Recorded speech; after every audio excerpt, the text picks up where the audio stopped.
আসসালামু আলাইকুম ওয়া রাহমাতুল্লাহ।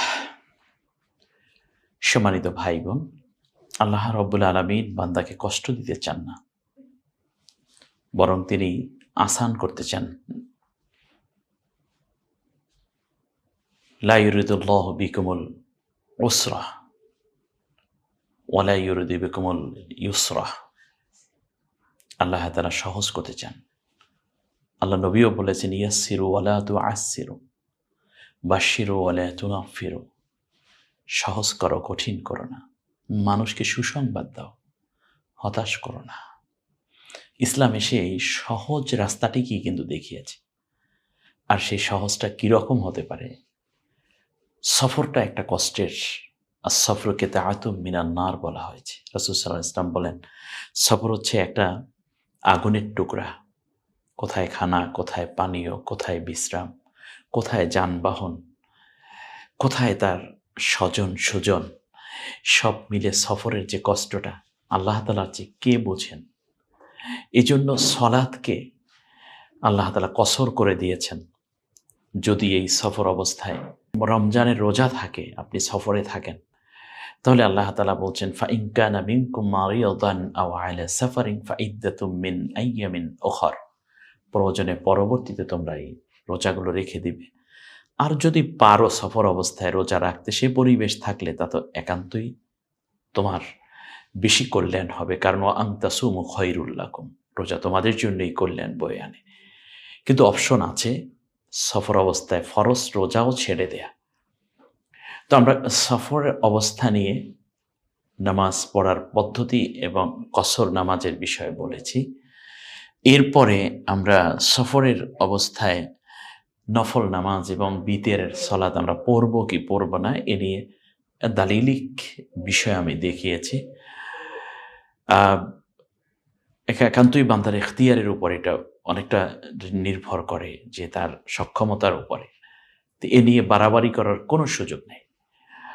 আর এখন আমরা দেখব সফর অবস্থায় রাসূল সাল্লাল্লাহু আলাইহি ওয়াসাল্লাম জামআ বাইনা সলাতাইন, বা দুই ওয়াক্তের নামাজকে একত্র করে আদায় করা। এটা চমৎকার একটা সুযোগ। আসলে যারা সফর করেন তখন তারাই বুঝে ফেলেন। জুহুর ও আসরের নামাজ একত্রে পড়া, এটা কিন্তু সুন্নাহ। এটা রাসূল সাল্লাল্লাহু আলাইহি ওয়াসাল্লাম করেছেন, সাহাবীরা।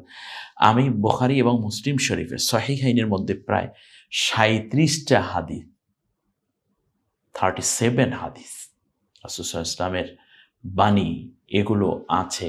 জামআউ বাইনা সলাতাইনের ক্ষেত্রে কোনো ইখতিলাফ করার কোনো সুযোগ আমার মনে হয় কোনো বান্দা দেখানোর দুঃসাহস না দেখানোটাই সম্মত হবে, শরিয়া সম্মত।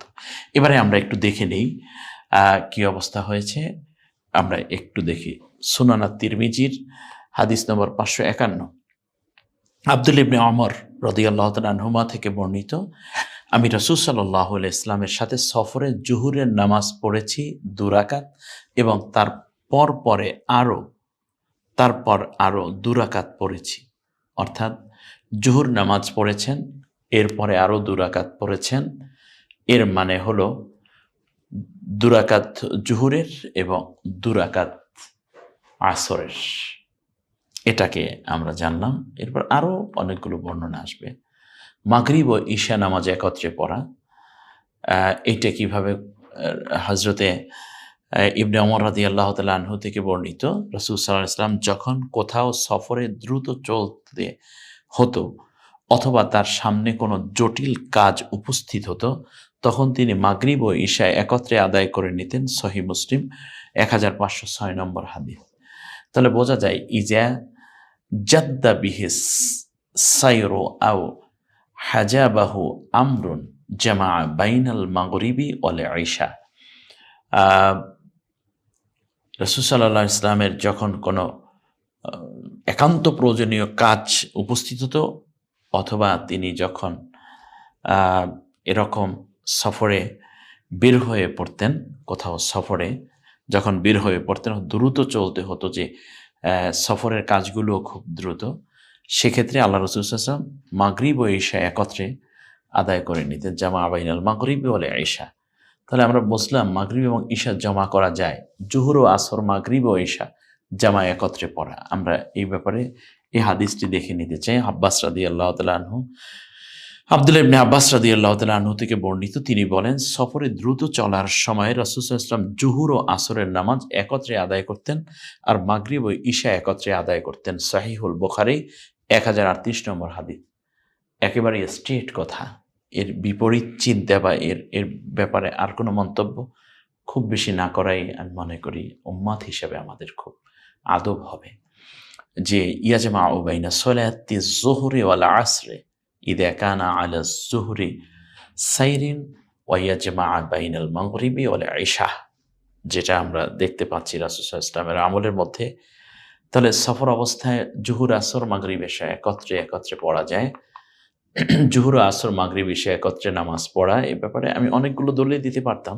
তো এপিসোড বড় হয়ে যাবে, এজন্য ছোট করে কয়েকটা রেফারেন্স মাত্র দিলাম। আবু দাউদ, সুনানে আবু দাউদের 1210 নম্বর হাদিসে রাসূল সাল্লাল্লাহু আলাইহি ওয়াসাল্লাম যে কি আমলটা করতেন, আব্দুল্লাহ ইবনে আব্বাস রাদিয়াল্লাহু তাআলা আনহু থেকে বর্ণিত, রাসূল সাল্লাল্লাহু আলাইহি ওয়াসাল্লাম শত্রুর ভয় ও সফর ছাড়াই জুহুর ও আসরকে এবং মাগরিব ও এশাকে একত্র করেছেন।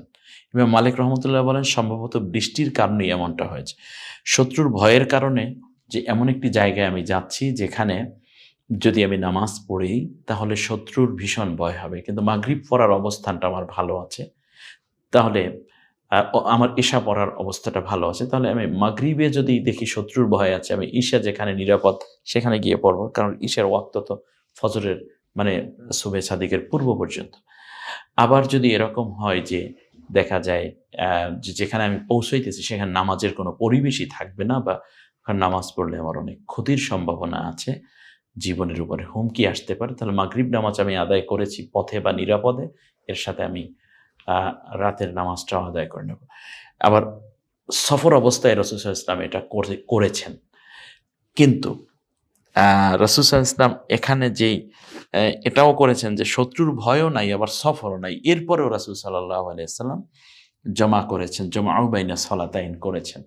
তো সেক্ষেত্রে ইমাম মালিক রহমাতুল্লাহ আলাইহি বলছেন যে এটা মূলত বৃষ্টির কারণে রাসূল সাল্লাল্লাহু আলাইহি ওয়াসাল্লাম, যখন বৃষ্টিতে মাগরিব নামাজে রাসূল সাল্লাল্লাহু আলাইহি ওয়াসাল্লাম মাগরিব নামাজে হাজির হয়েছেন, দেখা গেল যে ঈশা নামাজে আর আসার কোনো পরিবেশ নাই, এত বৃষ্টি। ব্যাস মাগরিবের সাথে সাথে তিনি ঈশা সালাতটাও আদায় করে ফেলেছেন। এমনটা হতে পারে। এটা মূলত রাবির বর্ণনা, আসলে এটাই যুক্তিযুক্ত। তো হজ্জের সফরে ২ নামাজ একত্রকরণ, এবং এটাও আমরা একটি বিষয় দেখতে পাচ্ছি যে আবু আইয়ুব আনসারী রাদিয়াল্লাহু তাআলা আনহু থেকে বর্ণিত, তিনি বলেন, রাসূল সাল্লাল্লাহু আলাইহি ওয়াসাল্লামের সঙ্গে বিদায় হজে মুজদালিফায় মাগরিব ও ঈশা নামাজ একসঙ্গে আদায় করেছেন। রাসূল সাল্লাল্লাহু আলাইহি ওয়াসাল্লাম এটা করেছেন কারণ এই সফরে সাহাবীরা ছিলেন প্রায় লক্ষাধিক সাহাবী। তার মধ্যে আবু আইয়ুব আনসারী রাদিয়াল্লাহু আনহু ছিলেন। বুখারী শরীফের সহিহুল বুখারীর 4066 নম্বর হাদিস। এটা আমরা করে থাকি, ওই যে মিনা থেকে হাজী সাহেবানরা যখন আরাফায় চলে যান, আরাফা থেকে আরাফায় অবস্থানের পরে স্বাভাবিকভাবেই তারা মোকাদ্দাম করেন, অর্থাৎ জুহুরের 2 রাকাত নামাজের সাথে আজান দেয় বিভিন্ন তাঁবুতে। তারপরে জুহুরের সলাত ইমাম সাহেব জামাতে পড়ান। জুহুরের 2 রাকাত পড়ানোর পরে আরেকবার একামত দিয়ে আসরের নামাজকে আগাইয়া নিয়ে আসেন। এটাকে বলে মোকাদ্দাম করা, সলাতকে মোকাদ্দাম করা। নবী সাল্লাল্লাহু আলাইহি ওয়াসাল্লাম এটা করেছেন, এবং সূর্যাস্ত পর্যন্ত এই আরাফাতের ময়দানে মুসল্লিরা কান্নাকাটি করে হাজী সাহেবান। এখানে মাগরিব পড়বেন না। মাগরিব না পড়ে রাত্রে তারা চলে যান হচ্ছে মুজদালিফায়। এখান থেকে নিয়ে এই যে প্রায় 11-12 কিলো রাস্তা, এখান থেকে বাহন অথবা হেঁটে চলে যান। যাওয়ার পরে মুজদালিফায় যাওয়ার পরে মুজদালিফায় তো আর তাঁবু থাকে না, তো মুজদালিফায় গিয়ে সেখানে গিয়ে মুসল্লিরা একটু ফ্রি হয়ে তারপরে যার যার তাঁবুতে আজান দেন, অথবা আজান না দিয়েও জামাতে নামাজ পড়ে ফেলেন। তাহলে ইচ্ছে করেই কিন্তু এই মাগরিবটা না পড়েন, মাগরিব পড়া যাবেই না। মাগরিবের সূর্যাস্তের সাথে সাথেই আরাফা থেকে বের হয়ে পড়া, এটা সুন্নাহ যেমন, ঠিক তেমনই মাগরিব পথে হয়ে যাবে, মুসল্লিরা কেউই নামাজ পড়ে না। ঈশা নামাজের সাথে গিয়ে প্রথমে মুজদালিফায় পৌঁছে তারপরে প্রথমে মাগরিবের 3 রাকাত, সালাম ফেরানোর পরে আবার একামত দিয়ে ঈশার 2 রাকাত নামাজ মুসল্লিরা পড়ে থাকেন এবং ফজর পর্যন্ত মুজদালিফায় অবস্থান করেন। তারপরে তারা মিনায় চলে যান। এরপরে জামারাতে পাথর নিক্ষেপ করার পরে স্বাভাবিকভাবে কোরবানির মাধ্যমে তাদের মাথা মুন্ড করেন। সেটা আমরা হজের একটি প্রশিক্ষণ, আমরা 10 মিনিটস ইনশাআল্লাহ আসবো হজ, পূর্ণাঙ্গ হজের বাস্তব প্রশিক্ষণ নিয়ে, তখন আমরা কথা বলবো। তো যাই হোক, তাহলে আমরা বুঝলাম যেহেতু সবাই মুসাফির, এ অবস্থায় আর ইহরাম বাঁধার সাথে সাথে সবাই মুসাফির হয়ে যান। ফি হাজ্জাতিল ওয়াদাই মানে বিদায়ী হজে আল মাগরিব ওয়াল ইশা ও জামিয়া, রাসূল সাল্লাল্লাহু আলাইহি ওয়াসাল্লাম মাগরিব এবং ইশাকে জমা করেছেন। তাহলে জমু বাইনা সলাতাইনের এই নামাজ আমরা একত্রে পেয়ে গেছি। তাহলে আলহামদুলিল্লাহ, এটা হচ্ছে জমা করা যাবে। এখন জমার পদ্ধতিটা কি? জমা যে আপনি করবেন সেটার পদ্ধতিটা কি হবে? অর্থাৎ জোহরের সাথে আসরকে এগিয়ে আনা, মাগরিবের পরে ঈশা পড়া, নাকি মাগরিবকে মানে ঈশাকে মাগরিবের সাথে পড়া, আবার জুহুরকে আসরের দিকে পড়া, কোনটা কিভাবে? আল্লাহ নবী জমা যখন করতেন তখন কোনটার সাথে জমা করতেন?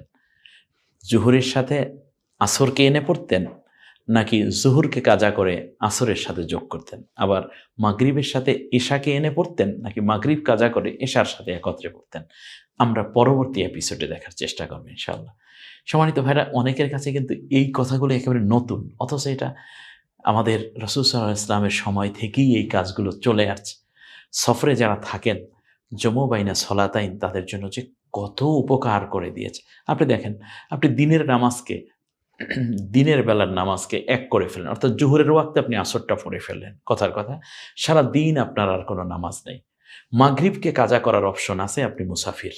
এটা কিন্তু শুধু মুসাফির অবস্থায়। তাহলে আপনি রাত 12টায় 1টা 2টা পর্যন্ত যদি প্রয়োজন হয়, সফর অবস্থায় আছেন, অজুর কোনো ব্যবস্থা নাই, তায়াম্মুমেরও ভালো পরিবেশ পাচ্ছেন না বা ক্লান্তি ইত্যাদি, কোনো অসুবিধা নেই। আপনি যখনই রিল্যাক্স হবেন তখন রাতের মধ্যে মাগরিব এবং এশাকে পড়ে ফেলেন। তাহলে এই যে মাঝখানে লং টাইম আপনি পেয়ে যাচ্ছেন, কিন্তু একটা দীর্ঘ সময় পাচ্ছেন। তো নামাজ কিন্তু হয়ে যাচ্ছে। আপনি এই যে মাগরিব কাজা হলো, ইটস নট কাজা। এটা কিন্তু কাজা নামাজ না। এটা জমু বাইনা সলাতাইনের জন্য আপনি ওয়েট করছেন। আবার আগে নামাজটা নিয়ে আসলেন, আলহামদুলিল্লাহ দিনের নামাজ শেষ। দিনের 12 ঘন্টার মধ্যে নামাজ নেই। আর ওখানে আপনি প্রায় 11-12 ঘন্টার মধ্যে নামাজ নেই। তাহলে দেখা যায় যে একটু চমৎকার করে নিজে রিল্যাক্সে জার্নিটা করা যায়। ইসলাম এটাই চায়। ইসলাম বুঝলে মানাটা খুবই সহজ। ইসলাম তো তাদের জন্য কষ্ট যারা ইসলাম জানে না, আর তাদের জন্য আরও বেশি কষ্ট যারা ইসলাম মানতে চান না, ইসলাম মানে না। ইসলাম মানে তো শান্তি, ইসলাম মানে সহজ। সহজকে যারা ছেড়ে দেয় তাদের জন্য কঠিন হবে।